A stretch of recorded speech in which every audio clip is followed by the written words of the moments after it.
dear beloved, Boss Mike, Cervera.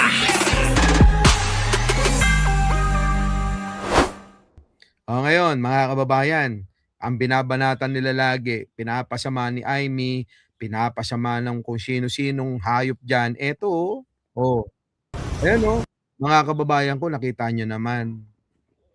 Nung isang araw mga kababayan, ang Pangulong Bongbong Marcos ay personal na ininspeksyon yung pong mga drainage diyan po sa Quezon City sa may Araneta. Ngayon mga kababayan, eto tignan nyo, nasa Pasig River na. Ang Pangulong Bongbong Marcos walang kahinto-hinto sa pagtatrabaho. Eto yung nila sinisiraan nila. Eto yung patuloy nilang binabanatan itong mga putang ina. Kita nyo, hindi na sila naawa. Bakit? Bakit? Mga kababayan ko alam niya na parating na ang tag-ulan. Kaya kailangan makita na kung ano pa yung mga bagay-bagay na dapat kumpunihin, ayusin, at bigyan ng panahon para maayos. Ano po? Tag-ulan na masisisi na naman yung mga mga kababayan, di ba? Mga flood control na pinagnanakaw ng mga putang inang mga yan, yung mga kasama ni Cayetano, ni Jinggoy Estrada, ni Villanueva, Chis Escudero, Marcoleta, putang ina talaga. Tapos ang sisi kay Pangulo. Ayan tingnan nyo mga kababayan. Tingnan nyo, si Pangulo. Grabe, no? Grabe, tingnan nyo.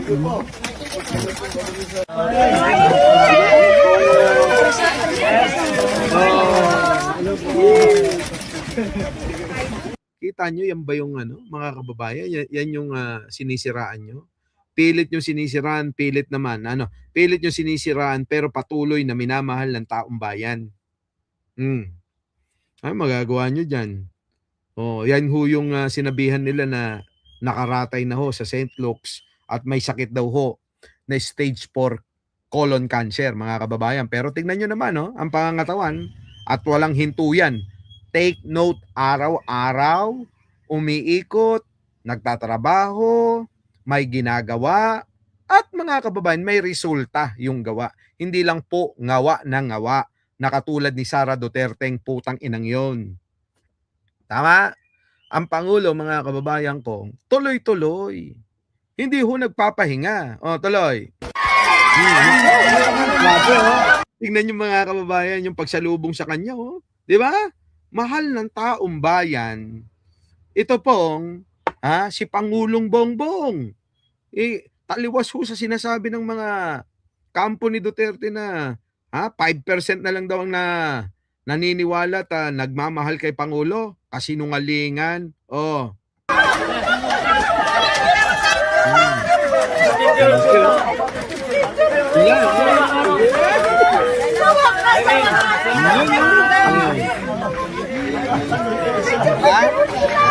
Irene, nakasama ko.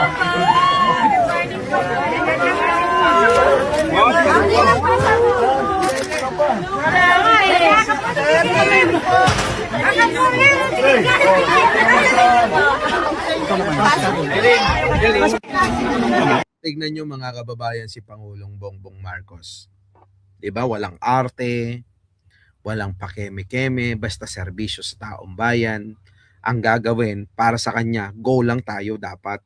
Dapat hindi tayo mapagod. Dapat, ito yung natin ito yung gusto nating gawin yung magserbisyo sa tao tapos magrereklamo tayo. Tapos ang gagawin natin pag-gala-gala lang, palustay-lustay lang. 'Di ba? Pa-shopping-shopping lang, pa around the world ka lang. 'Di ba? Hindi ganoon. Ang Pangulong Bongbong Marcos, kung makikita nyo man yan sa ibang bansa, dahil merong mga paanyaya, merong mga dapat na gawin na pakikinabangan din nating mga Pilipino. Pero yung kay Sara Duterte, sige nga kayo humusga. Ano kapakinabangan natin kay Sara Duterte sa mga ginagawa niya na pag-iikot sa iba't ibang bansa? Sabi nga ng ilan, baka nga daw nililipat-lipat na yung mga ninakaw nilang mga pera. Pero ang Pangulo, puro serbisyo. Walang katigil-tigil. Ayan, oh, kaya ho, mahal ng tao eh. Mahal ng tao si Pangulong Bongbong. Promise. Oh.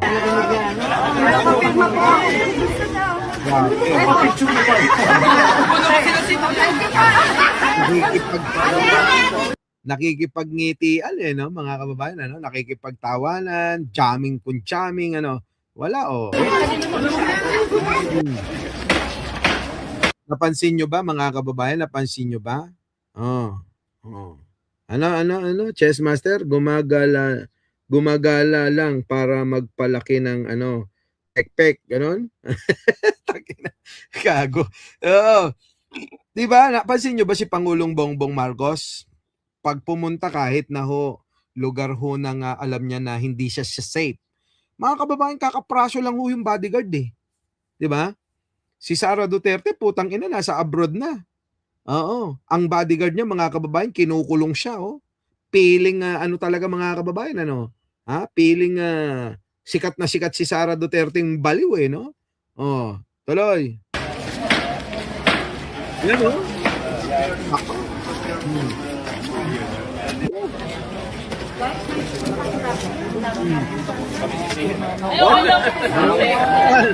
Nangialam pa, oh. Nangialam pa si Pangulong Bongbong Marcos, oh. Oh. Oh. Yan, oh. Oh. Grabe. Alam nyo ba, si Pangulong Bongbong Marcos mahilig sa mga bata na... Mga bata.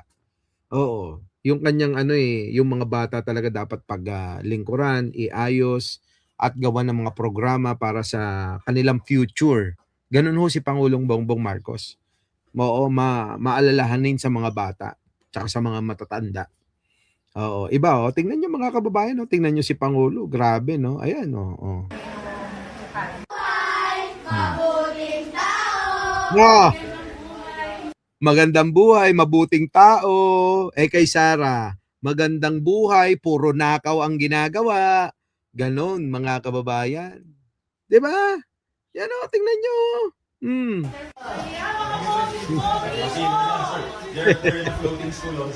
Ayun o. Oh. Grabe. Tingnan nyo mga kababayan, kasama ho si Angara, yung mga programa ho para sa mga eskwelahan sa DepEd na hindi ho nagawa ni Sarah, putang ina. Mga kababayan, walang ginawa ho yung kundi mga mangurakot, magnakaw ng magnakaw. Tingnan nyo mga kababayan, no? Wala man lang nagawang ganyan. Sa loob ho ng 2 taon na panunungkulan bilang DepEd Secretary ni Sarah Baliw, mga kababayan, walang nagawa. O, buti pa ho to si Angara, oh. Mga kababayan, marami hong mga teknolohiya ang mga naidadagdag para ho mas lalo hong matuto ang mga bata. Oh, si Sara Duterte, ghost student ang mga pinagkakana. Kaya sabi ko sa inyo kung mayroon man hong magnanakaw, mga Duterte lang ho yun. Duterte ang tunay na mga magnanakaw, mga kababayan. Tuloy. Grabe, no?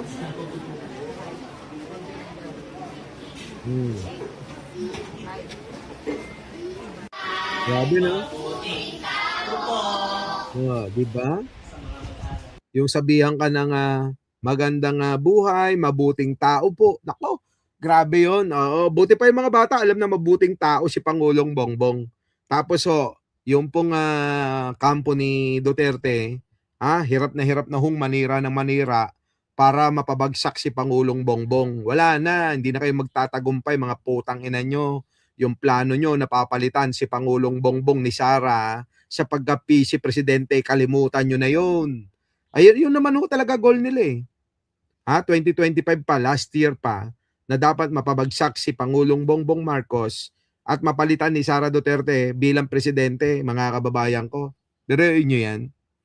Kundi ba naman mga buang yung mga hayop na yan. Biruin nyo mga kababayan, si presidente na maayos, matino. Gusto nila ipalit dun sa siraulong si Sara Duterte na napakabobo na hindi marunong mag-laptop. Diba mga kababayan? Buta pa tayo ngayon, gamit natin laptop. Kahit papaano, hindi naman tayo techie, pero natututunan kasi yan. Diba? Madali lang matutunan gumamit ng Google. Diyan sa YouTube, sa internet. Diba? Sa social media, nandiyan yung mga kung paano gumamit eh. Madali lang kung gugustuhin mo eh. Kaya lang likas talagang tamad eh. Si Sara Duterte. Likas ho talagang tamad. Kaya hindi natuto. Kundi ang gusto niya lang, magnakaw lang ng magnakaw. Ayan Pangulong Bongbong nagsusulat sa blackboard. Diba? Grabe sobrang sipag ni Pangulo, mga kababayan. Wala akong masabi. Sa totoo lang kung kasipagan ng pag-uusapan, wala ho ako masabi para ho kay Pangulong Bongbong Marcos. Pero kayo, mga kababayan, anong masasabi nyo kay Sara Duterte? Ano masasabi nyo doon? Ano nga ba nagawa ni Sara Duterte? Puro kabobohan. Sabi ko nga sa inyo, kung ipagbabawal ang mga tanga, mga bobo na bumoto, sigurado walang boto na makukuha si Sara Duterte. Mga tanga. Diba?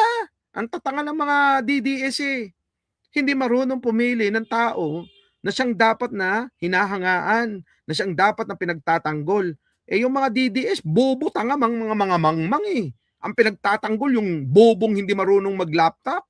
Tapos gusto maging presidente, tanga mga putang ina, 'di ba? Ang tatanga talaga. Tuloy.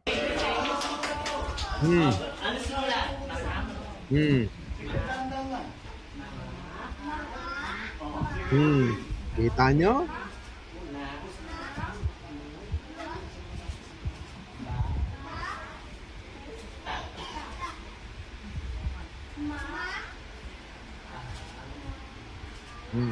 Diba?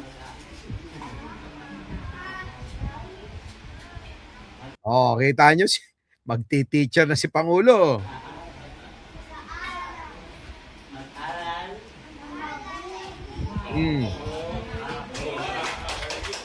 Diba?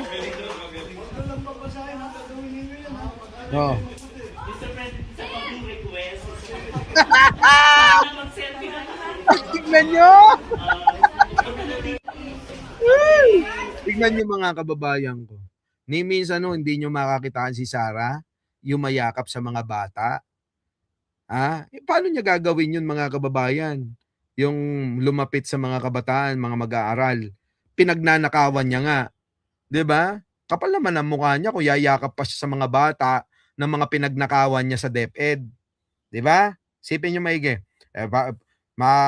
Grabe naman mga kababayan, 'di ba? Pinagnanakawan nga yayakapin pa. Yan tingnan niyo Natataranta sila 'di ba? Natataranta sila mga kababayan kay Pangulong Bongbong Marcos. Yaan ang sinasabi natin. Tapos ngayon, puring-puri nyo yung mga Duterteng mga putang ina. Tignan ninyo. Hanap kayo ng flood control. 52 billion na flood control. Budget na wala. Pero ang Davao City patuloy pa ring binabaha. Mga putang ina. Tingnan nyo. Hindi pa kaya po ni mo patsok. Panoorin nyo to mga kababayan Davao City to mga kababayan Davao City, tingnan nyo mga itsura nasa na ang pera? Akala ko ba'y Singapore ang putang inang Davao na yan? Pinagmamalaki ng mga DDS na mala Singapore daw ang Davao. Kailan pa binabaha ang Singapore? Kailan pa nagkaroon ng ganitong eksena ang Singapore? Mga putang ina nyo yan Hindi pa kaya po ni mo patsok. Sa bawal mag-agyan ng taguro. Kano check down? Grabe. Yan ho ang Davao City mga kababayan. Singapore daw yan. Grabe Yan. Mga kababayan tubig lahat Kawawa Pinondohan ng 52 billion para hindi na bahain ang Davao City, pero eto ang nangyayari.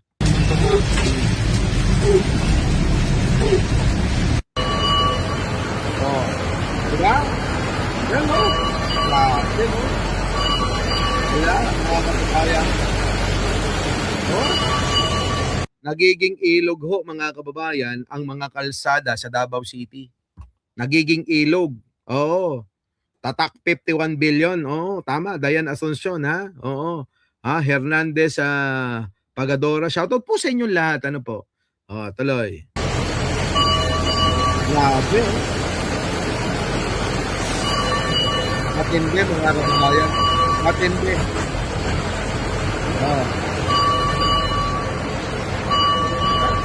Yan. Grabe. Yan pa. Latina Crossing. 1:25 in the morning. Grabe. Grabe. Dagat ho. Dagat sa Singapore. Davao City. Matina sa Dagat. Dagat ho sa Singapore, Davao City, mga kababayan. Nemo na may sapa ni. Grabe. Lom-lom jud ayo. Ayaw sa mo vlog diri ha. Duterte pa more. Sige, Duterte. Duterte, sige. Gawin nyo pa rin yan para sa susunod, buong Davao na ho yung lumubog. Manot po diri ako, kusog kayong sug. Grabe, no? Yan o. Ako nila mama ko. Bahag-bahag mga kababayan. Ayan mga kababayan nakakompile na ho yan. Napakarami hong lugar sa Davao City ang punong-puno ng tubig, baha. Oo. Yan. Lahat ho ng kalsada sa Davao, baha.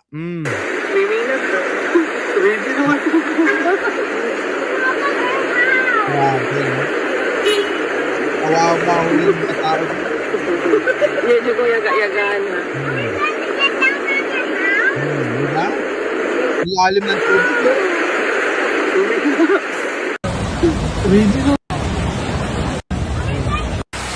Yan o! Ay grabe mga kababayan, no? Yung siraan sasakyan nyo dyan. Siraan sasakyan nyo. Tulak ng mga batan no. Tingnan nyo o. Tinutulak ko o. Tubig, isaka na diri sa ginapunduhan no. Squat na ko diri. Pero tingnan nyo mga kababayan, yung pinalubog ko ang Davao City. Panabangi ang bahada. Yun, Sara, muntik na maging Sara yung Sasa. Yung Sara naging Sasa na lang mga kababayan. Dagani. Grabe. Hoy, kalukoy man gyud. Di ba mga kababayan? Hindi lang. Ewan ko. Mga kababayan, alam nyo, kayo mga taga Davao, mahal namin kayo. Ang gusto lang naman namin, mapabuti kayo eh. Ang gusto namin, kalimutan nyo na yung mga Duterte dahil mga demonyo yung mga yan. Binobola lang ho kayo ng mga yan.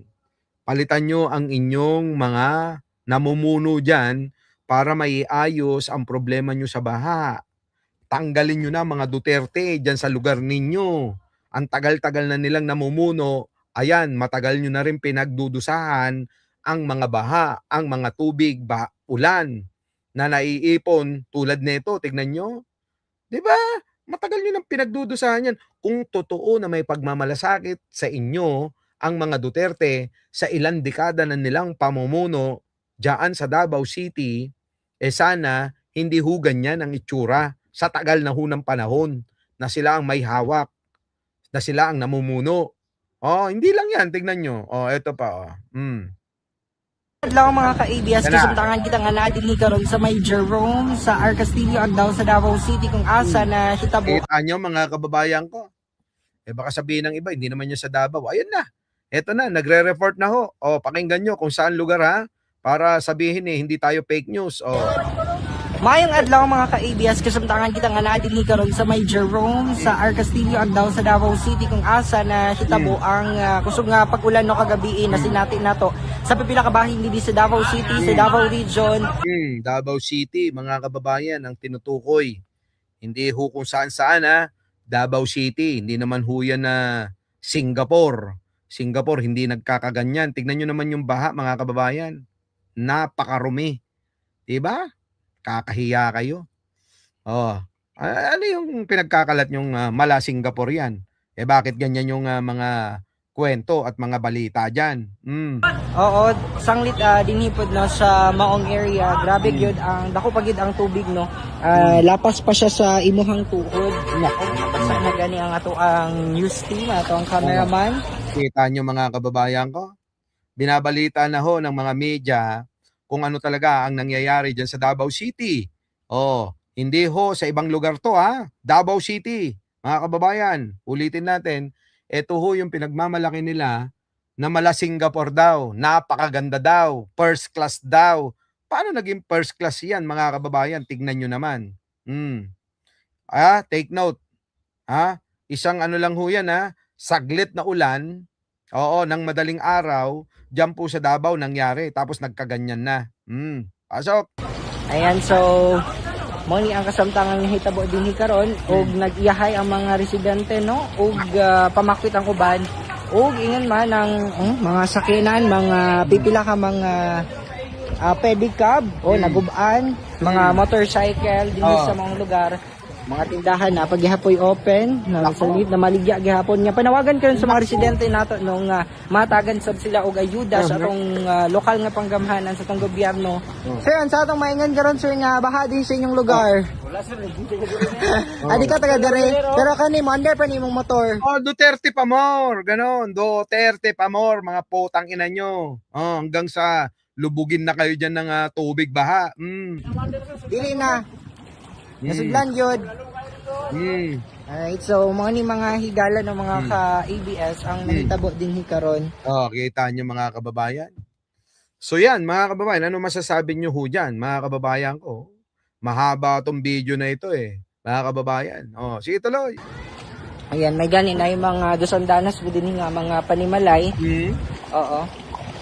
So, pipila ka mga electric nga, ano sa kitawag na sir? Mga e-bike. Wala na, lubog na, pati mga e-bike nila. Lubog na ho, mga kababayan. Oo, ha? Tuloy. Na naapil pod, na damay sa kuan. Oo. Damay sa kuan, sa tubig, baha. Nako. Alam nyo, mga kababayan, ulitin natin. Kung walang pagbabago ang lugar po ninyo, hindi lang ho sa Davao City, na pinagmamalaki nilang mala Singapore daw, hindi lang ho doon.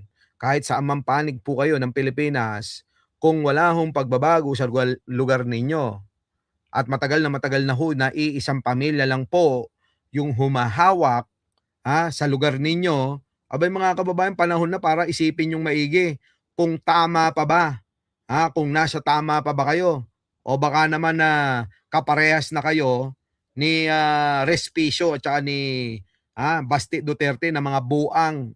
Tuloy. Ayan, so medyo taas-taas pa yun din nga area, no? Mga higala. Ayan, grabe. Nagpasad pa ang mga basura nga ng lutaw. Sugod pa ni kagabi Tingnan nyo mga kababayan, pati yung mga basura sa Singapore ho mga kababayan, wala naman hong basura doon. Di ba? Wala hong basura doon mga kababayan. Sa Singapore. Naku, Diyos ko. Mga kababayan, ewan ko. Kung anong mga gusto nilang iparating, kung bakit nila pinagkakalat mga kababayan na malamin, ewan ko ba? Mala ano daw mala Singapore. Grabe. Pasado. Unsa gani mga oras nagkuan din sir? Mga alas 8, alas 10. Alas 10. Katong pagbundag sa ulan, mga sunsit. Taga-diri ma sir? Asa inyang balay? Dito. Grabe no? Yan tingnan niyo mga sasakyan na nasisira dahil sa baha na yan, mga kababayan. Di ba? Ayan na. Sa tumayo. Grabe. Mga kababayan, ang daming makukuha dyan. Leptospirosis, alipunga, bakterya, diarrhea. Di ba mga kababayan? Dengue. Ang dami hong dulot ng baha, ng mga sakit. Maraming dulot yan ng mga sakit. Hindi ho alintanan nila sila Pulong, yung mga kumikbak sa 52 billion. Mga kababayan, alintana ba nila yan? Mga naka-aircon yan, mga naka-screen ng mga bahay niyan. Safe yung mga yan, hindi nakakapasok ng mga insekto. Di ba? Mababango yung mga ano niyan. May pang-maintenance sa mga yan. Eh yung mga kababayan natin, katulad niya, no, mga nabaha, eh wala, kawawa ho. Kawawa yung mga yan. Oh, kaya Duterte pa more. Sumona sa mga higala ng mga ka-ABS. So, ako ang page ang Ayan, no? Ayan, no? sa mga higala. Diri.